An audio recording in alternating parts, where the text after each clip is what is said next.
dia tadi ya, kalau misalkan otak atau otot mana lebih penting? Sama-sama penting, karena otak buat mikir, otot buat beraksi atau bertindak. Nah, tapi otot ini memang berlekatan dengan tulang, dengan urat-urat kita. Nah, tulang ini juga penting, karena tulang kadang-kadang bikin orang sakit-sakit badan, katanya rematik, sehingga jadinya nggak bisa mikir, nggak bisa beraksi juga. Nah, kali ini kita akan bahas mengenai rematik ya, Dokter Sheila ya, bersama Betul dengan... sekali. Dan sekarang ini kita sudah bersama Dokter Nelvi Dayanti, spesialis kedokteran fisik dan rehabilitasi. Selamat siang, dokter. Selamat siang, dokter Nelvi. Nah, dok, ini kita mau bincang-bincang sedikit nih, dok. Ini ada fakta atau mitos yang paling sering didengar sama masyarakat nih, dok. Ini katanya mandi di malam hari ini dapat menyebabkan dan juga dapat memperparah penyakit rematik, dok. Ini fakta atau mitos? Ini mitos, dok. Mitos. Jadi sebenarnya belum ada bukti penelitian yang menyatakan bahwa mandi di malam hari dapat menyebabkan rematik.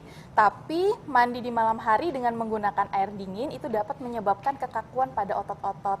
Jadi pada pasien rematik yang ingin mandi pada malam hari itu sebenarnya nggak apa-apa, tapi mungkin menggunakan air hangat yang bisa membantu untuk merelaksasi dari ototnya, seperti itu. Nah, jadi sebabnya sebenarnya kalau mandi pada malam hari sampai tadi ototnya pada kaku tuh kenapa? Karena soalnya udah banyak makan korban nih, orang-orang pada nggak mandi di malam hari. Bau Iya, semuanya. bener, dok, apalagi pada pandemi ya, dok ya. Ya aduh, nggak kebayang deh. Jadi sebenarnya apa sebabnya kenapa ototnya jadi kaku ketika mandi malam hari nih? Biar masyarakat semua jelas. Oke, jadi karena air dinginnya sih sebenarnya, dok. Jadi bukan mandi di pagi, siang ataupun malam. Jadi kalau pada malam hari biasanya kondisi airnya sudah dingin nih, dok. Kalau apalagi tidak pakai water heater ya, dok ya. Nah, air dingin itu memicu kontraksi dari pembuluh darah. Nah, tentu aliran darah di otot juga menjadi berkurang. Nah, itu yang menyebabkan kaku. Jadi berarti kalau misalkan pakai air hangat mandi malam hari sebenarnya harusnya keluhan tersebut bisa dikurangi ya? Benar, setuju, dok. Nah, itu dia langsung tips loh. Bayangin hebatnya hidup sehat langsung dari awal pertama. Betul banget, dok.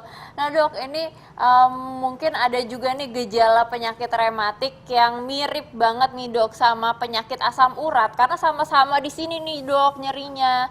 Nah, itu fakta atau mitos, dok?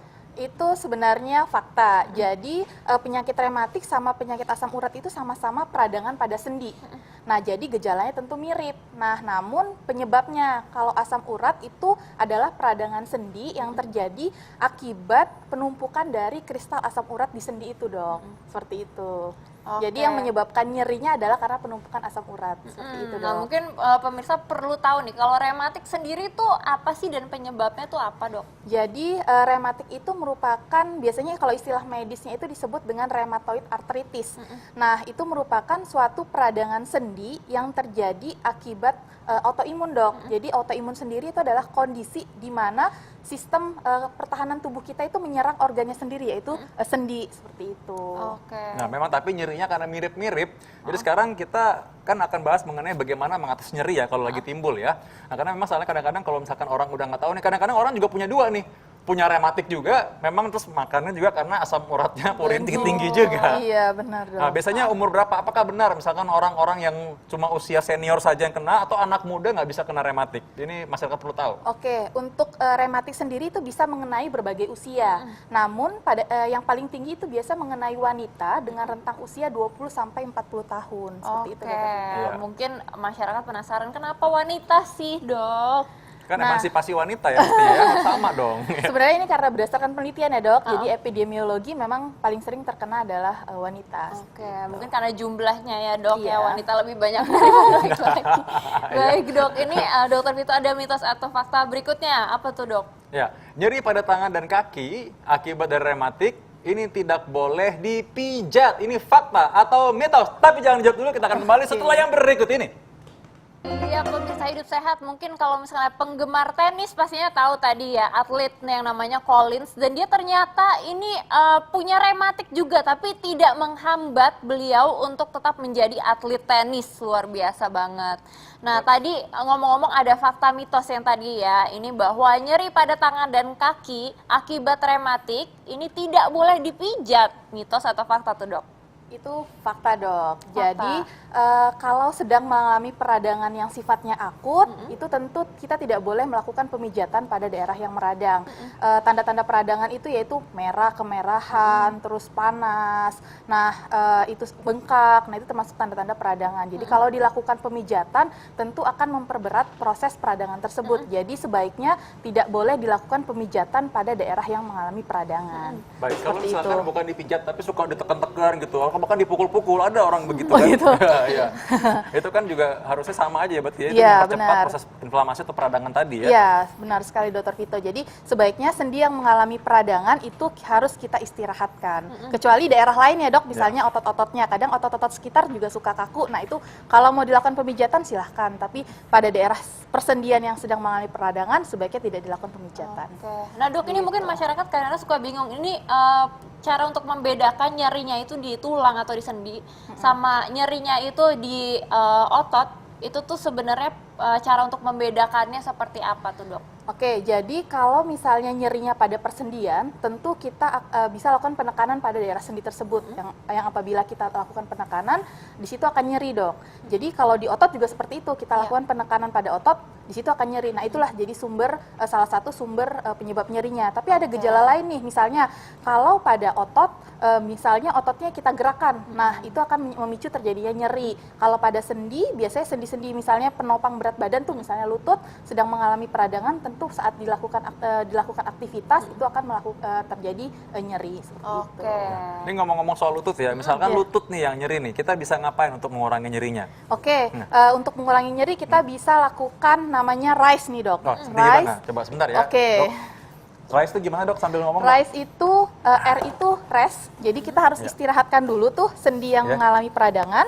Jadi tidak boleh dilakukan aktivitas, jadi jangan banyak jalan nih Dokter Vito. Oh, gitu, baik. Lalu I untuk ice, jadi Ini, kita Dok. kompres dingin. Oke, kita bisa lakukan kompres dingin. Ini yang bisa dilakukan di rumah ya dok ya. Jadi dilakukan kompres dingin pada daerah yang nyeri. Jadi seperti ini mungkin bisa dipegang. Nah, kompres dingin ini biasanya dilakukan kurang lebih 15 menit gitu untuk membantu mengurangi peradangannya. Lalu yang ketiga itu adalah C atau compression, biasanya kita lakukan pembalutan itu kalau ada bengkak. Jadi untuk membantu mengurangi bengkaknya, kita bisa lakukan balut tekan Nah seperti kalau itu. ini bisa gak dok dilakukan untuk membalut dok? Oh enggak, ini adalah salah satu bentuk yang tadi ice, jadi Kompres kompres ya, Dok, ya? dingin. Oke. Jadi ini merupakan gel yang bisa kita simpan di freezer, lalu bisa kita pakai. Ini sebenarnya bisa digunting dan untuk area sendi yang kecil nih dok, misalnya coba tangan. coba kita gunting Boleh. sambil dijelaskan. Nah ini kalau misalkan sudah kita gunting dari potongan yang kecil, Ya. apakah ini kita satu persatu lalu kita tempel dengan perban atau gimana maksudnya dok di kompres? Enggak, ini cukup dipegang lalu diletakkan pada sendi yang kecil ini karena kan bentuknya sudah sangat kecil ya dok ya.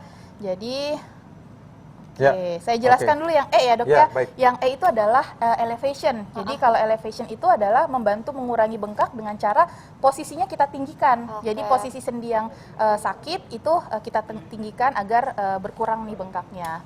Oke, seperti ini. Anggap aja tutup. Oke, Oke, baik. Nah ini Dokter Vito berarti Oke. diangkat ke sini nih dok kakinya. Nggak, Ini harus buat tangan berapa karena derajat? sendinya kecil nih. Kalau kaki Oke. berapa derajat dok tadi? Eh, angkatnya? harus lebih tinggi dari jantung kita. Jadi misalnya Oh. diganjel dengan bantal di ujung, Jadi jadi sambil agar tiduran ya dokter ya? setuju. Ya, Jadi baik. untuk membantu Oke, mengurangi sekarang kalau yang bengkaknya. kecil dokter.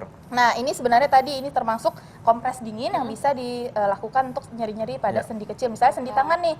Ini kan sendi tangan sangat banyak sekali ya, Dok ya. Ya. Misalnya Benar. bengkak nih pada daerah jari tangan. Jadi bisa diletakkan di sini. Nah, ini sebelumnya baiknya diletakkan di freezer dulu nih. Oh. Jadi Es ya dok ya, membantu buku ya. mengurangi Oh. proses peradangan. Nggak perlu diperban lagi ya? Tidak Nggak perlu. Jadi coba Iya. ditempelkan aja cukup. Ditempelkan saja kurang lebih 15 menit. Iya. 15 seperti menit itu. ya dok ya. Ya. Nah ini berikutnya ada apa tuh dokter Sila? Ini dok, ini kayak Oke. ada bola-bola gitu. Ya. Ini untuk apa dok? Nah, kalau peradangan yang sudah diatasi, maka harus segera untuk dilakukan latihan. Nah, agar menjaga ototnya tetap baik dan tidak kaku. Jadi misalnya seperti ini dok, tadi kita anggapnya nyeri pada peradangan pada daerah tangan. Jadi ini bisa dilakukan latihan dengan menggenggam, terus melepas, menggenggam, melepas. Dengan gerakan otot tersebut juga bisa membantu mengurangi pembengkakan. Tapi Oke. tadi dengan catatan bahwa nyerinya sudah membaik Oke. gitu. Nah, jadi ini berarti ada perbedaan ketika mengatasi nyeri ketika baru saja terjadi sama nyeri yang sudah berlangsung Setuju. terus-terus ya? Iya, benar, baik. Dok. Jadi yang RICE tadi ketika nyeri baru saja terjadi? Jadi akut, ya nyeri Ya. akut. Jadi untuk meredakannya tadi kita pakai dengan cara es ya, karena ibaratnya kalau peradangan itu lebih hangat ya, Panas, gitu ya, jadi panas harus pasti. dinetralkan dengan Ya. yang dingin. Ya seperti baik. itu. Nah, dokter Sela mau coba? Enak loh. Enak ya.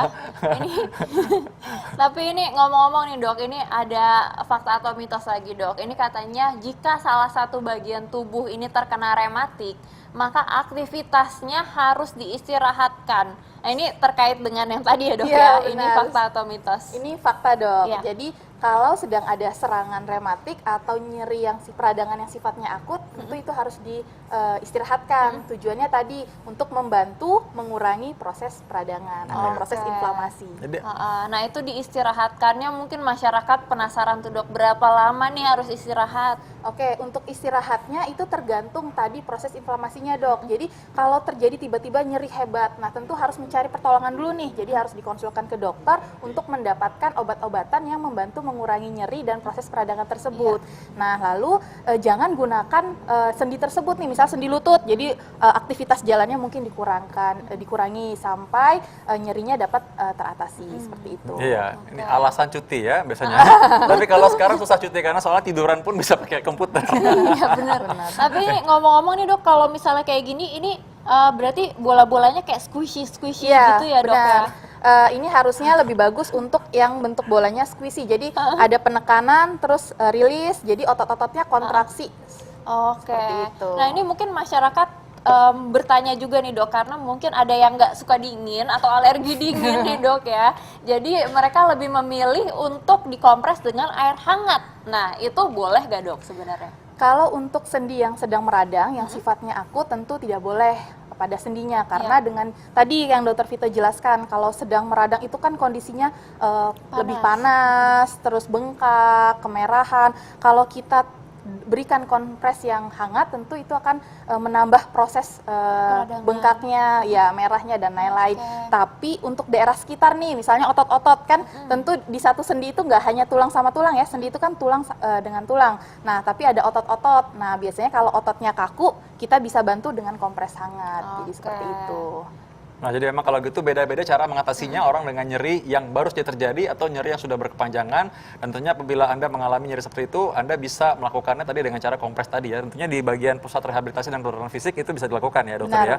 Nah, kalau gitu tips ya dokter Sheila sekarang ya. Nah iya nih dok, kita minta tips-tips untuk masyarakat yang agar tidak sampai terkena rematik, dan juga kalau misalnya sudah terkena rematik nih dok, bagaimana untuk mereka mengatasinya? Oke, tipsnya tetap atasi nyeri pada rematik untuk tetap menjaga kesehatan dan hidupnya tetap berkualitas. Yes. Oke. Yeay. Oke, jadi artinya tetap misalkan orang punya rematik bukan berarti nggak bisa kerja, nggak bisa Iya. produktif, tetap bisa. Karena itu harus tahu caranya bagaimana mengatasinya dan juga mungkin cari penyebabnya ya. Benar. Nyerinya kenapa dokter? Iya, setuju. Karena penyebab nyeri sendi tadi banyak ya dok Iya. ya. Ya, tapi ini mudah-mudahan sudah cukup jelas ya dok, karena tadi memang banyak banget mitos yang sudah diluruskan oleh dokter. Baik. Nah, terima kasih banyak dokter Nelvi atas semuanya informasi yang sangat bermanfaat untuk pemirsa. Dan setelah ini kita ada apa nih dokter Vito? Ya, setelah ini kita masih akan melihat bagaimana info-info kesehatan yang lainnya. Kita masih punya informasi kesehatan yang paling menarik, karena itu tetap kemana-mana, jangan tetap kemana, tetap di Hidup Sehat.